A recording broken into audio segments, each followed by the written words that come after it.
Welcome to another episode of the OTC Red Spotlight podcast, sponsored by Bedrock at IBC 2023. In this episode, we're going to be talking to two subject matter experts, to say the least, when it comes to the topic of maximizing revenue, the art of making streaming ads pay.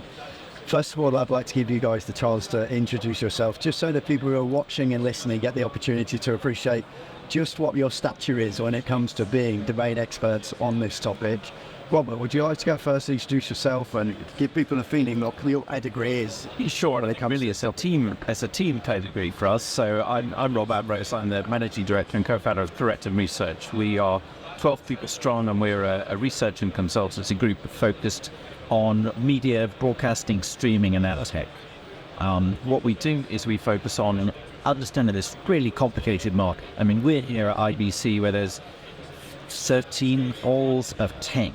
A lot of it is to do with streaming, covering everything from the video pipelines all the way through to the front end. Of course, advertising is a key part of that. Absolutely. And that head-to-head streaming technology is under so much focus, is what Bedrock does, of course. Yeah. So what we do is we focus on really understanding that market, who are all the players in it, what do they do, who's buying, what technology and how they're using it, and how that's responding to the market trends. Welcome to the podcast, Robert. Good to meet you. So, hi, I'm Cho Tan Kwao. I'm the Director of AVOD and AdTech Strategy at Bedrock Streaming. I'm in charge, to make sure our clients, which are broadcasters, can really monetize the inventory and get the best revenue out of it, and just make sure they have all the tools, all the technology, and all the insights to do what the decision strategy. Advertising is one of the topics when it comes to all of the different characteristics of the transmission when it comes to OTT, fast, AVOD, etc. It's one of those kind of hidden but massive topics that actually is the commercial heartbeat of many of these different models. But let's start off by setting the stage. If I pose a question that should bring people into what this whole topic is, why is advertising so important in streaming? Well, I think to a certain extent it hasn't been historically. Streaming has been about subscription. It's SVOD. That's been the term. And outside of some platforms like YouTube, advertising income hasn't always been the most important thing. As more and more broadcasters there have identified the importance of putting their content onto the streaming platforms, their model is already free-to-air cut supported. So in particular, they're happy to pivot their stream model to AVOD. If you can get the TV free-to-air, no one's going to start paying a subscription to watch it online. But also, there's this phrase of subscription fatigue. So there's only so many subscriptions you and me are going to pay for in a month, and most people are already paying for several of them. So the question is, where's the growth going to come from? And that's from free-to-view content. And you see that a lot of the most recent streaming launches have been ad-supported, free-to-view ones. And that's from the big names as well, like Amazon's Freevee service, to name one. But of course also the content owners themselves who are coming out into the market in that. So we think advertising is really important to the future of streaming. But as we'll talk about, I think in a little while, it's also really complicated to do well. And that's another reason that it's maybe not got as much traction so far as it could have done. Because it's really easy to say we'll do some free content and make it ad funded, but not so easy to do in practice. And I guess we'll talk about some of the challenges involved. Of which I'm sure there are many, and I will like to get into that actually. Tom, what's your posture on that one? Why is it so important? I think this is really a question. We heard a lot about hybridity, how to mix models, mix tiers. So between the full free, like class for broadcast AVOD, to and the subscription VOD classic, And in the US, we found, like Peacock or HBO, they tested the free tier, the ad tiers, and you need to pay, but you're going to have a little bit of ads, but you pay less. So, and it's to see what is the right balance according to the user experience. So ad loads, which is very important, how you agree to pay for at the end, because you pay twice. You pay the subscription itself, you pay by watching the ads. And at the end, in terms of ROI, you know that the RPU it's much bigger for someone in Spain with ads than the classical subscription model. That's why Disney and Netflix are moving towards that direction. Yeah. But it's already a path that has been already fulfilled by HBO or Pixar, etc. Okay. With the level of unprecedented demand that exists now for streaming services, why is it so complex? I mean, if I were being slightly contentious in talking about the fact that advertising services in the broadcasting context have existed for decades, what makes it much more complex, Robert, when it comes to the context or framework of OTT, the streaming? Well, where to start? So there are sort of technical challenges, and there are sales challenges, and there are operational challenges. On the technical side, user experience is really important in streaming. Streaming users have a really low tolerance for a bad experience. And a lot of the early generation of ad insertion was very clunky. The stream would buffer and stop and often break altogether every time the ad break came along. And so we've only really now got to the stage, and this is where companies like Bedrock have really been pushing on the innovation to make sure that the actual technical process of putting the ad into the stream in the right way works. And there's other related issues like making sure that's done in such a way that stops ad blocking. Questions around, do you do it server side or client side? And then there's pros and cons of both of those approaches. So it's only really now that we're starting to solve some of those technical problems and make sure that the experience when you're consuming ads is slick. So that's one challenge. The other one is operational. And what you often find in a traditional broadcaster is, of course, their business is about selling ads. They've already got a really established ad sales operation, but it's geared up for linear TV. And when they've gone into digital sales, they've often created a parallel process to do that because it's very different. And so now suddenly they're sort of ad-ops that they need in place just to manage the inventory and the copy and trafficking, or create some real internal complexities. And then there's the questions of, well, should you be selling those ads in the old way to your kind of media buyers? There's little high touch ads, and that's what broadcasters do, or should you be running that through ad tech, pushing those ads out for programmatic sales? If you do that, maybe it's more automated, but actually that's really complicated if you're a broadcaster, because you can't just put any old ad onto your streaming platform. If you're a big name national broadcaster, you've got to pre-approve for the copy, but in many markets it has to go through certain compliance before to be your screen. And then you've got just the sort of commercial side of it is the cost of running those ad tech stacks can be prohibitive. You've then got the challenge around content. So a lot of content rights are geared up for that content to be behind a paywall. So it's actually often the national broadcasters who have access to their own content IP that they can choose to put at that. So you can see you've got to manage all of that complexity. How are you going to sell the ads? How are you going to operationalize them? How are you going to insert them technically, and in what context? A rainbow of complexity, absolutely. I'm sure there's a multitude of other things as well. So from a product perspective, I mean, when you're a thought leader at Bedrock, trying to work out how to navigate that landscape of things that Robert's just mentioned, how do you do that? First of all, you need to make sure that you create opportunities called the sales house, which means inventory. Inventory that can be sold, and bought and understood by sellers. So everybody understands key roles, big roles, that's fine. As you can see now, even some kind of a return on display, but not the displays, the bad displays you can see on site, but really quality displays you can see on front page, of a front page of a site or a TV, etc. So this kind of thing that you need to make sure that for our clients that they can sell it, So it needs to be standardized, so everyone can understand the format itself. It can be sold to agencies. But also you need to make some innovation. A little bit of innovation to make sure you can differentiate yourself. But at one point, this needs to be, I would say, standardized at one moment or another, also make sure everyone can buy it. I'll give you an example. For example, pause ads. There was a way non-intrusive that you watch a screen, you click on pause, and you can see a display ads. And there was a feature that we developed maybe 4 or 5 years ago for M6, so no one heard about that. let's keep back, fast forward maybe 3-4 years later, all the US had it.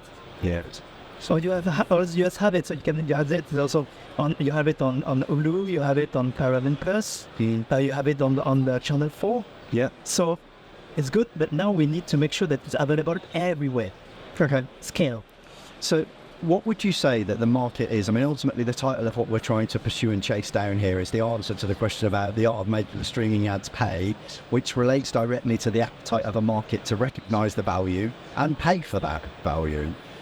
What is that appetite? How would you calibrate that appetite in the market for advertising over streaming? You know, we've got products like the one that you've just mentioned. Exactly. To have data, of course, because what we call the impression itself has value for the advertiser because it's been qualified. Yeah. So you know who is behind, what eyeballs, the eyeballs, where they are, how is this segmented? Is that social, demographic, intentionalist? Is that person going to buy his car in the next 6 months? So data is key. Absolutely. I would just add to that, I think media companies, broadcasters in particular, have gotten used to really having the market for video ads all to themselves, because we've had 50 years of TV advertising. So I would turn the question around, and it's not necessarily about where is the appetite from the media buyers for this. It's more around the fact that the streaming platform owners are now competing with way more people for those ads. So they've got to think about what can they do that's different from YouTube or a fast channel. Yeah. And some of the things that they can't do that I think they haven't, but maybe some broadcasters have underplayed a little bit, but we're starting to see that change. There are things like data, as Todd mentioned, and in this sort of post-cookie world that we talk about. You know, so some of the big players like Google in the Chrome browser and Apple have really, and then there's legislation that really limits the ability to use tracking cookies that we used to do in the past. They've got to figure out who wants to buy what. So that goes out the window.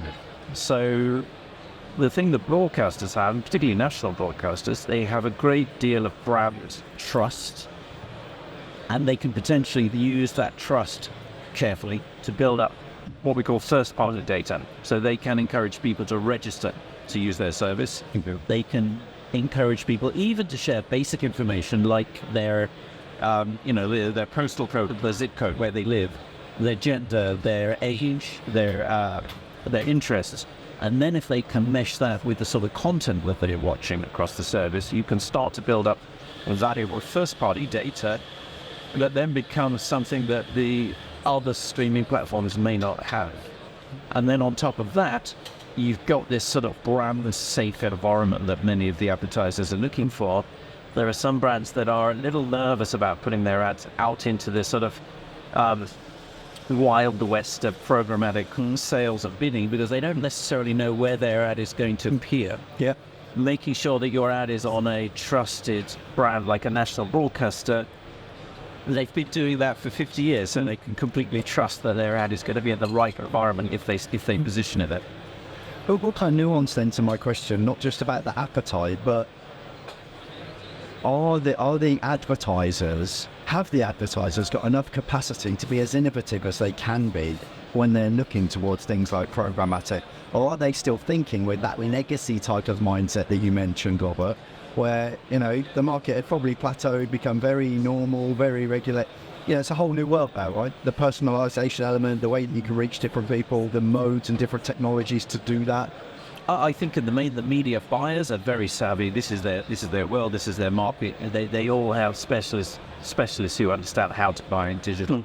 I think maybe where the catching up has to happen sometimes is on a platform or on the broadcaster side. And it's interesting that we started talking about user experience at the start, and then Tony, you were talking about the different kinds of ads. And one of the real dilemmas or tensions that emerges is, on the one hand, you want to get as many ad impressions available, as much inventory as possible, which means you've got to have enough breaks in the content with enough ad slots in each break. But then that kind of directly conflicts against the user experience, because users will happily tolerate ads, but in the right number. I was talking to one of the leading analytics vectors here at IBC yesterday, and they said they see this in the numbers, that you can actually see that at the end of the quarter, when the advertising team is trying to make up its numbers and slip in a little bit more inventory, more ad impressions, the metrics that measure user engagement go down. So you can directly see that coming through in the analytics. And I think you've got to get that balance right. And that's why I love some of these more innovative advertising models that started to come through. Things like cause ads. I think cause ads are brilliant because lots of people stop the content because they need to go to the loo or make a drink or make a call. That's potentially dead time. Putting an ad at the falls ad, you're not impinging on that user's experience at all. In fact, you're enhancing it. Absolutely. So it's kind of having that mindset. I would say that the playing with the ad loads is very dangerous. It can be the easy part, but of course, user experience can be very damaging. So it's easy to add just one pre-roll into an ad break or one mid-roll into an ad break or multiple mid-rolls. But the thing is that either you create much more opportunities, for example, with closed ads, or you're doing SSI on the live. It's called SSI on the live. It's new inventory and non-intrusive inventory. Yeah. It's not and already defined, in terms of ad break, because you need to replace the advertiser again. How would you guys describe this market looking now? Is it something that's still rapidly evolving and unfolding? You'd mentioned that most of the big broadcasters and media buyers have got people that are advanced when it comes to their understanding of complexion of this market. But is it still something that's avalanching in terms of how it's unfolding, or is it something that's become much more well established over the relatively short period of time that it's been around?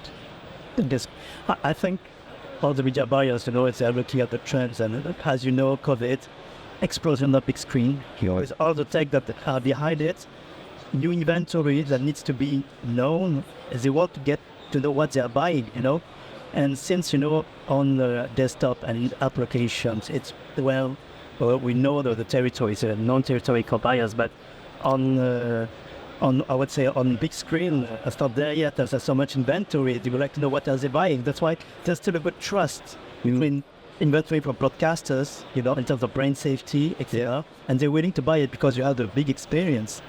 Of course, you need to be innovative in terms of interactions, or the QR code, for example. Click to action with your mobile. That would be, the next step. And now people are starting to engage with this kind of advertising. Okay.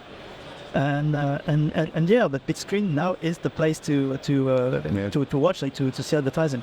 What do you think, Rob? I think there's some platforms that are doing some really cool stuff, but I think a lot of platforms, and this is not criticism, are still at the pretty basic or even an experimental stage for ad tech. Partly because until recently it hasn't been a huge commercial focus in many media companies because they were still making 90-something% of their revenue from linear TV ads. True. And it's only really now as that viewing shifts more and more and more to the streaming services that perhaps there's a little bit more attention on how they really kind of monetize that more effectively. And I think also you see, maybe I'm going to slightly contradict myself in terms of the buying side here, because I've also heard that, potentially using more of the data to segment the audiences. Yes, you could do that in theory, but I've certainly heard from platforms that actually sometimes the media buyers still just want to buy lots of impressions in one go. And therefore, the data isn't as useful as it is. It's still good to have that brand safe environment, and they still are working with a broadcast platform, with a recognizable TV grab that associated with it. But some of the cool stuff that can't be done with the data, some of the stuff that can't be done with the way the ads are inserted and personalized and targeted, that's not happening yet. Do you think that's indicative of exactly what we're talking about in this question of the level of maturity on that buy side when it comes to, we just want to buy impressions? We're not yet ready to get down into that level of granularity where we're segmenting by demographics, ages, or whatever. And yet they are, because that's how so many digital ads are bought. So I think it's just, as I said at the start, this is such a complex market, such a complex area, and there are different things playing out all the time. Yeah. As usual, regarding the CPM, you have a CPM basis, and on top of it, you can increase the CPM if you add data. So short demo, you add a little more, 2 euro CPM, for example. But if you get much more data into it, it's going to cost you more, of course, because data has a price. Of course. And the reach is going to decrease. Yeah. So you're going to, I would say, have less chance to achieve your goals of delivery if you're narrow too much to audience. It's interesting, isn't it? Because it almost comes down to that kind of basic quantity versus quality type philosophy. Exactly. That blend that you've mentioned, Robert, fascinates me. 90% of the revenue coming from the traditional linear. Where's the tipping point in that? Or what do you foresee over the next few years? How long will it take for that to be a tipping point? Well, I think viewing is already close to that tipping point. I mean, certainly in the subscription world, viewing of SVOD is already ahead of pay TV, and the revenues are already ahead of pay TV. I think in market by market, though, you've got a lot of differences in some of the Western European markets where you've got big name broadcasters who've invested very heavily in digital tech. So you have the likes of the BBC and ITV in the UK, or France Télévisions TF1 in France, or RTL and the ARD group members in Germany. These are all big broadcasters who've invested a lot in streaming platforms, and it kind of makes sense that they've taken more of their viewing onto those streaming platforms. Certainly in our UK market, where I watch TV, there's been a very noticeable shift towards digital first viewing, and the broadcasters are encouraging that. They will start to drop series as box sets on their streaming platform, so you can watch them before they're on scheduled TV, or maybe just earlier in that day. Some stuff only available on the streaming platform, not linear. The BBC said it was going to move off broadcast television entirely to pure streaming model in 10 years' time. Whether that happened or not, I think that was more a signalling maneuver than an actual hard deadline, but really involved. Streaming is now, delivering streaming platforms, delivering content over streaming. Even when you factor in CDN costs, it starts to look very competitive, very attractive compared with running traditional forecast infrastructure. So that's, a lot of public broadcasters in the world are also cash strapped. So I think in those kind of mature markets, you're seeing that. In the North American market, very different, because there isn't the same channel structure that networks have. Obviously launched some of their own apps, put some of the good content on it, but a lot of TV system in the US is locally based, and so there hasn't necessarily been a good substitute for your local news on your local network affiliate station moving to streaming, except in FAST, and that's one of the reasons that FAST has grown a lot there. So I think that's a long-winded answer to say it's really dependent market by market, but longer term, even if you're watching something that looks just like a traditional linear TV channel, and there's still a huge market for that. The rise of FAST proves that. People don't always want to have to look for some video on demand thing to watch. There's still a huge desire to just put something on and sit back and watch it. But even if it looks like a traditional TV channel, it will be delivered using very different technology. And inherent is going to be the ability to switch out the ads and target those ads. And even if those ads are completely personalized, it's about things like targeting a version of that ad to a rough cohort of users. That makes a lot of sense. You know where people live, because you're, especially people more so in streaming, with you delivering those ads to them. So you can do a regional variation of that ad. And if you're talking about a product, the classic one is in the ads for car resellers. You can promote the local dealer group rather than the national command code. And then you can take in that car analogy, because it's an overused analogy, but it's a good one. You can promote the relevant car in the range to the demographic, so they use it based on the rough demographic, and you can figure that out by content they're watching. So those are all kind of really simple things you can do that add benefits to the broadcaster and the viewer. Yeah. I think linear, even if eyeballs are decreasing, they want to make sure that. But today, most of the revenues of a broadcaster is still coming from the linear. Big budgets are on linear versus digital. Just increasing, of course, but the big budgets from the big advertisers are on linear. Yeah. And the way I would say things are evolving, at least in France, is to make sure that I would say the linear impression, because now we're going to move into impression based and not GRP. Just to make sure, and with addressable TV, which means the people can be targeted with addressable TV on linear. As I said, with a big step up in terms of technology and in terms of value. Because as you remember, GRP, once the advertiser reaches GRP, all the rest is not being used. Now we really count on impressions. Each impression has a value, okay? With data into it, of course, data from ISPs, etc., etc. So linear, there's still value into linear budget, even if it's moving, and even if platforms like Netflix, who are new to AVOD, they want to be get the budget from the big broadcasters. They want to be, and they need to be much more transparent about data, stats, programmatic, measurements. And they want to get budget from TV. They don't want to get budget from YouTube yet. Chung, one of the things that also we started seeing is the idea of performance-based advertising coming into TV. So that's where you're not paying for the impressions, but you're actually paying for the action. So is the user clicking on that ad? Are they following some action? Do you think that will become more commonplace in TV, or is it still not compatible with the It will happen. back? It will happen. It really depends on the advertising itself, creativity. And QR code becomes very, very. Everybody's know how to use the QR codes. So I can start to see more and more QR codes in linear. Yeah. So if you start to see in linear, and with targeting, with the proper targeting on the drive to store, I think there's a big value into it. I get the feeling, guys, that as you had said at the beginning of it, there's so many different levels to the complexity here. And throughout the course of this dialogue, one of my emotions towards this has crystallized in that the technology is obviously there. There's obviously deep subject matter expertise in the potential of the technology.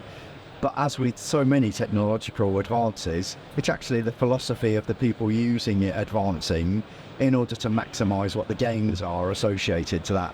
Do you think that's where we are? There's that kind of elasticity and the potential that's building up at the moment. And once these things start to get exploited and understood a little bit more, that's when the truer value will be realized to the whole ecosystem.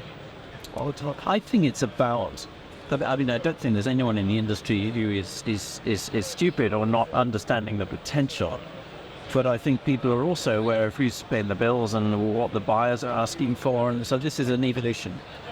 The platforms evolve, the viewing habits evolve. Mine and your ability to consume those ads, what our expectations are about that evolves slowly. So this is not like there's sort of anything holding back market. It's just the market is gradually evolving and changing as a result. And don't forget that the one thing that TV, however it's delivered, whether it's through broadcast or cable or satellite or streaming, one thing that TV can deliver that no other content media can deliver is huge reach in one go. So if you're an advertiser and you want to launch a brand or you want to launch a new product, you need reach. And that's why the sort of Super Bowls of this world, but also the equivalents like football matches or the big format shows that are very popular in Europe, things like Love Island and X Factor and Dancing with the Stars. The reason that those are such effective properties is because those are the platforms that can still build a 5 and 10 million audience in one place. Yeah. And that's something that broadcasters can deliver that no one else can deliver. So they're not going to suddenly sort of convert wholesale towards a neatly targeted, addressable model and throw away that point of differentiation. So you've got to kind of keep those going in parallel. I think content is still key. Content has a cost. Good content has a cost, like Love Island, Top Chef. Sports has a cost. Yeah. That's why for now, when you see Amazon's getting the League One of France, you have to pay for it. Yeah. But because they haven't found the right balance to make a AVOD model regarding sports. So, but maybe at one moment they will find the right formula, to get the money out of it. I get it. But So wrap us up, guys. If we're talking about the art of making streaming ads pay, ultimately, to talk in commercial terms, what's the bottom line, Kel? It's about having the right content, and then it's about having the right data about who's watching that content, and then it's having the right technology in place, on the one hand, to sell those ads, whether you're doing it manually as part of a package or whether you're doing it completely programmatically through ad exchanges. And then it's about having the right technology to deliver those ads to the viewer in the way that maximizes their user experience. to summarize everything. Beautifully. You have all the workflow, from the buyers to the users. There's one thing that I will add that I think we haven't touched on, though, is that in that traditional sort of ad tech world, so the sort of ads that you see online and to a certain extent on other streaming platforms, have gone through a lot of happiness on the way from the media buyer to the screen. And there are data management platforms, supply side platforms, demand side platforms, programmatic exchanges, and there's been some consolidation of those into fewer blocks, but there's potentially an awful lot of people along the way. But that's another thing that's actually been slowing down the adoption, because the content owners say, well, when we sell our own apps, we're basically making 100% of that revenue. Not quite that simple, but basically, if we sell ads purely through the ad tech stacks and programmatically, we'd be lucky to see 40% of the growth. Interesting. The ad tech tax is really important. So I think the one thing that we're starting to see is, as the big content owners to pay more focus on the importance of digital ads, they are starting to disintermediate some of those very hungry mouths to feed along the way. And the providers themselves, you start to see the consolidation into bigger blocks that are taking less of a slice, more volume, lower commission. So we'll definitely see more of the revenue finding its way to the people who are actually investing in all the valuable content and sports rights that we took. And I think once that problem is solved, we'll see a big uptick in the overall enthusiasm certainly for programmatic ads. The ad tech is evolving itself. It has evolved to a certain point, sort of technology that could feed display, for example. But now to apply that to video, which has a cost, because video has a cost, not display. Yeah, okay. absolutely. You need to make sure that when 100% of budget is $100 is spent, the content owners has as much as it can come from 100, and not the ad tech task can take 15, 20, even 30, 50%. Yeah. What is the value behind that? Okay. It feels as though there are so many different levels of this complexity, kind of bedding in, solidifying, revealing levels of benefit, and becoming realistic. Robert Ambrose, co-founder and managing director of Pareto Research, thank you for your insights, intelligence and passion. Well, thank you for your questions.